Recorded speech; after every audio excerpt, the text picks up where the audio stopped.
Okay, right, so this one goes.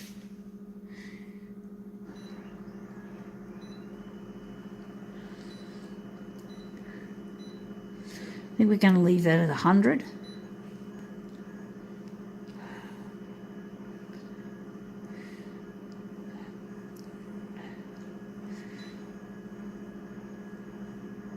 There go the squeaks again. Huh. In unison. You can just hear them.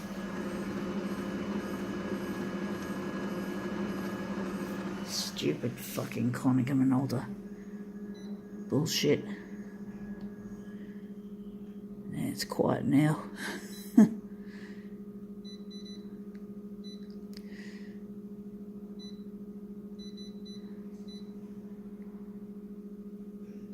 Actually, I wonder if we're gonna... Yeah, we're gonna do it this way.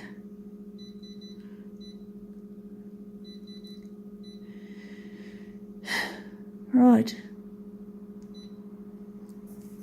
This one's quite an interesting one. It's normally not very colourful like this, but anyway, it's a Ted's camera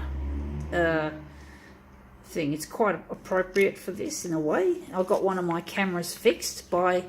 They sent my camera away, my Sony CyberShot, which I often use, or sometimes use now. I use it less than I used to, but it got fixed, and I'm really happy that I got it fixed. So they did a good job at dealing with the people that that had to fix it. No, they did a good job.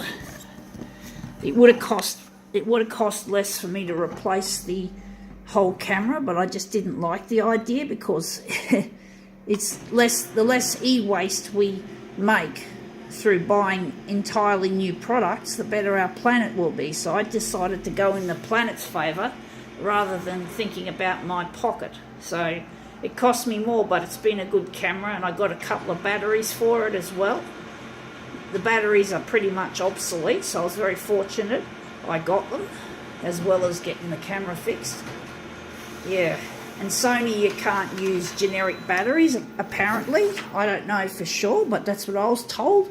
And I trust these guys that they're right. Hopefully they are.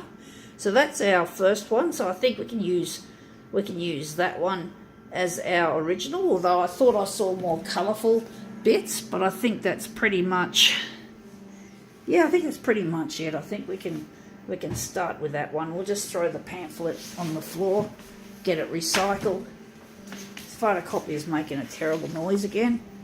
Sounds a little bit louder. So you can hear it. Rhythmic, low-pitched squeak. It's not a good sound. Anyway, let's see. We'll just ignore that and just get straight to the point. Can't get too focused on these technical issues that we often have. Now the speed of it has gone up. Hear it? Gone faster. So I get really pissed off with Konica Minolta for that. That sounds like the sound of an old machine on its last legs. An old machine that has probably been overworked would probably sound like that, in my opinion. So I'm not terribly happy with how things were handled by... I don't know what they did wrong, Konica Minolta, to be quite honest, but I get the feeling they've done something wrong with the quality control. So I'm wondering if this is the right hue we're using. We're going in negative positive mode this time. Oh, that reminds me, if I do a negative positive, we want to make sure we don't get a border around the edge, usually black or coloured. So we're just going to line that up over the lip of the glass, on the edge of just near the edge of the glass, so it's not quite on the glass. And we're just going to have to enlarge it a little bit, so we don't get edges around the other side. So we're going to just go in here. But that squeak is really loud. I don't like it. Every time I hear something like that, I feel as if the machine's going to malfunction soon. And I think that's what Konica Minolta actually want. They're just money fucking turds, these stupid company. It's not a good sound for a fairly new photocopier, guys, Konica. You're not doing very well. Let's see how we make this. We're going to make this a 4-way mirror image. We're just going to move some of my other stuff out of the way to make room. And the sun doesn't seem to be beaming through the window either. But anyway, that looks quite interesting. Some ways I'm wondering if I can improve it, or in some ways I quite like that look. So we're just going to make that our first quadrant for the job, and we're just going to print off. I wonder if we're going to adjust. No, we're just going to go straight for it. So you can see with Konica Minolta you have to press the buttons 3 times. You've got 3 button push operations just to make a photocopy on this particular model. I don't know about other models, but it's true of this one, and it's a real pain in the ass. But anyway, let's just be happy and just do what we do best, and try to forget as much about Konica Minolta's shit as we possibly can. We can't let those bitches get us down. We're just making demos. We're having fun. Why do we worry about photocopiers breaking down? But oops, if the photocopier breaks, I can't make demos and therefore can't have fun. So fuck that idea. Oh well. But the good thing is I've got a service agreement with the company that looks after my machine, Mytronics. So I've got to see that as a positive. They do a good job.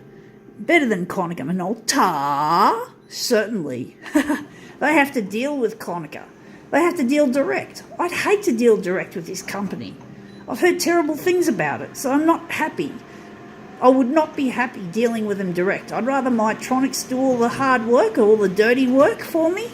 That's what their job is, and they do it very well. Somehow they managed to be good with Konica Minolta, but I wouldn't last a minute with them.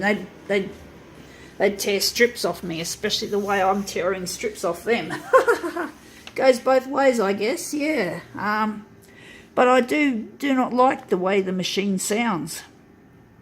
So it's a bit of a nuisance, you know, and then Mytronics have to pay for the service. Well, I actually pay for it through my meter reads and calculations of how many copies I've made in about a month, but it's still a hassle for them to have to deal with that, you know. It's best for us both that we don't have that. Now, I think that's a bump in the bed, as well as it's probably not just a curl, it's a bump in the bed, but I like this one, I think. But anyway, I think we can call that one quits.